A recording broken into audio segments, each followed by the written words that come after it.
കേട്ടുകൊണ്ടിരിക്കുന്ന വാർത്തകൾ എത്രയും പേടിപ്പെടുത്തുന്നതാണ്. എന്തിനു വേണ്ടിയാണ് ഇങ്ങനെയെല്ലാം ഞങ്ങൾക്കറിയില്ല. മനുഷ്യൻ മനുഷ്യനോട് കരുണ കാണിക്കുന്ന ഒരു ലോകം നീ ഞങ്ങൾക്ക് തിരികെ നൽകണം. യുദ്ധവും വെറുപ്പും അതിക്രമവും നിറഞ്ഞ ഈ ഭൂമിയിൽ സമാധാനത്തിന്റെ കാറ്റ് നീ വീശിക്കണം. പ്രവാസ ജീവിതത്തിന്റെ ഭാരവുമായി ജീവിക്കുന്ന ഞങ്ങളുടെ പ്രിയപ്പെട്ട സുഹൃത്തുക്കളെ നീ കാത്തുരക്ഷിക്കണം. ഭയം കൂടാതെ സുരക്ഷയോടെ അവർ ഉള്ളിടങ്ങളിലൊക്കെയും നിന്റെ സംരക്ഷണം ഉണ്ടാകണം. അവരുടെ കുടുംബങ്ങളുടെ കണ്ണുകളിൽ ആശ്വാസവും പ്രതീക്ഷയും നീ നിറയ്ക്കണം. ഈ കലാപങ്ങളിൽ ജീവൻ നഷ്ടപ്പെട്ട എല്ലാവരെയും, പ്രത്യേകിച്ച് നിരപരാധികളായി പോയ കുഞ്ഞുങ്ങളെയും നിന്റെ കരുണയിൽ ഉൾപ്പെടുത്തണമേ. അവരുടെ ആത്മാക്കൾക്ക് സമാധാനം നൽകണം.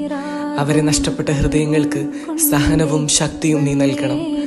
അല്ലാഹുവേ, മനുഷ്യന്റെ ജീവന് വിലയുള്ള ഒരു ലോകം വീണ്ടും പിറക്കാൻ നീ സഹായിക്കണം.